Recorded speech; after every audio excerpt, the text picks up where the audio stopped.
welcome to the lesson. So in today's mini video guitar lesson we're going to learn some rock. So if you're the sort of person who's an electric guitarist, and if you like bands like Rage Against the Machine or the Foo Fighters or Green Day or old school stuff like Guns N' Roses or Metallica, then this is definitely the lesson for you. You're really going to enjoy this because we're going to learn power chords. Now you may already know what power chords are, but I'm going to show you some other stuff, and I'm going to teach you another technique too called palm muting, which you're going to find really useful, and you'll realise that it'll make your playing sound a whole lot better.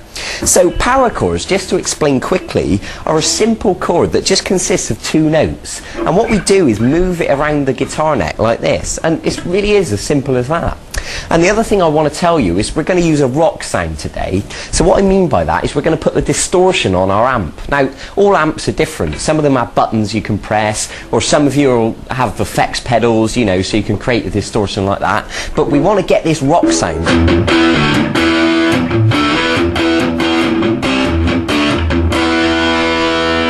Now that was a little example of power chords, and you can see that I was just moving this shape around.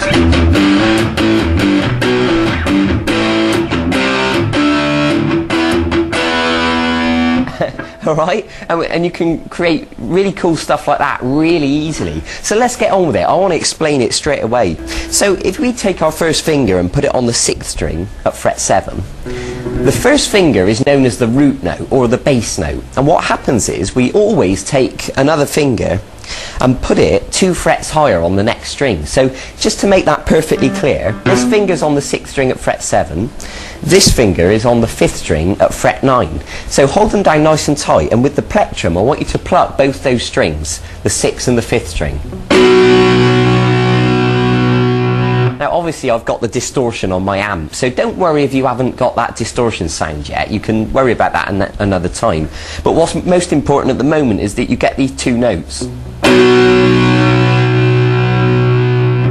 Okay, good. Now what I'm going to ask you to do is to try moving it down the neck.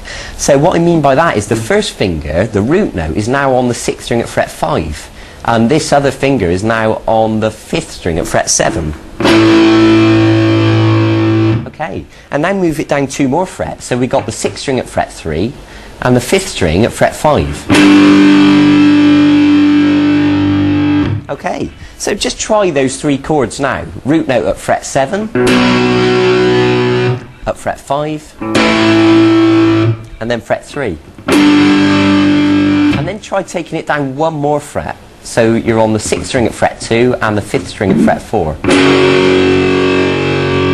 Now I think you get the idea by now that these notes are always 2 frets apart like this, and always 1 string apart obviously. So from now on you'll hear me mostly refer to just the root note, and I'll expect you to realise that this other finger goes, you know, on this note here.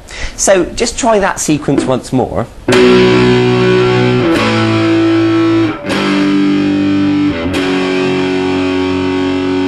Okay, good. Now another thing you can try is to pluck 4 times on each chord, and you'll hear that that'll make it sound a bit more interesting.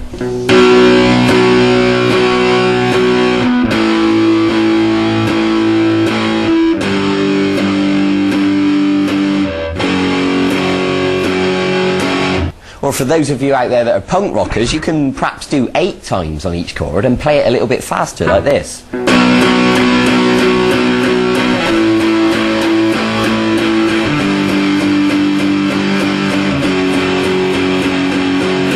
Okay, I think you get the idea. Good. So obviously you can experiment with that. You can change the number of repetitions that you pluck, and you can also move around to different chord shapes and, you know, start to make up your own songs and make up your own chord sequences.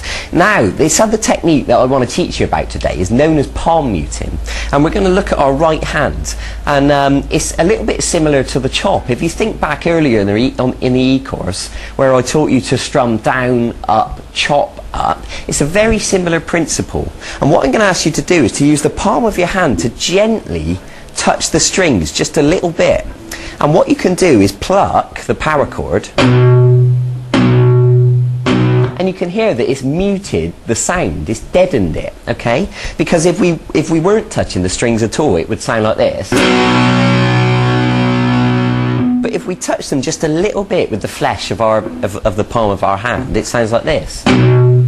Now the trick is to have your palm just right next to the bridge, only touching the strings a tiny little bit. Because what happens if you move your hand too far along, it will just kill the notes completely and you won't hear anything. So what you want to do is experiment. Move your hand too far along and then move it too far back, and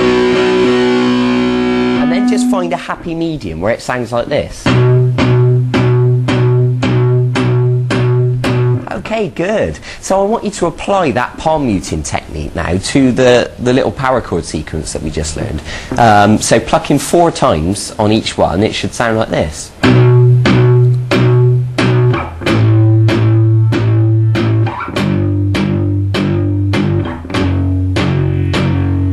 So if I speed that up to a full, you know, punk rock speed,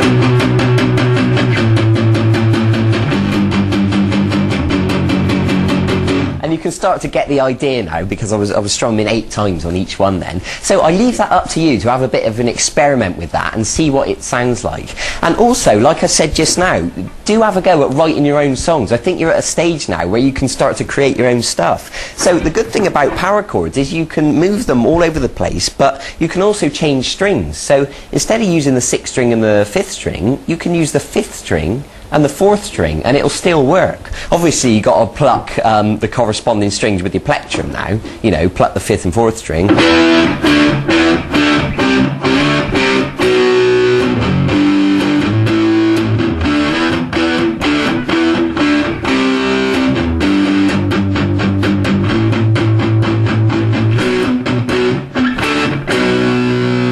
And I was actually just making that up then as I went along, and you can do exactly the same. It really is that simple. Good, so I hope you're excited by that. Bear in mind what I said about the palm muting and experiment using it with and without palm muting. Go and write your own songs now, move these chords around, practice strumming quickly, and also, you know, just going back to basics quickly, make sure these fingers, you're holding them down right next to the fret, because some people start to forget and they end up moving their fingers away or accidentally having them on top of the fret, and that's really no good. Make sure they're right next to the fret, exactly where they should be. So well done for making it this far in the e-course. And also, in the meantime, if you find this really easy and you want to learn other songs, you know, if you like Guns N' Roses, Metallica, Green Day, Rage Against the Machine, anything like that, there's loads of songs on the archive where I'll teach you a full-length video guitar lesson of how to play any of those songs you want to learn. So go and check it out, see if there's anything that really takes your fancy, and you can start to build up a repertoire of stuff, you know, so you can either play with a band or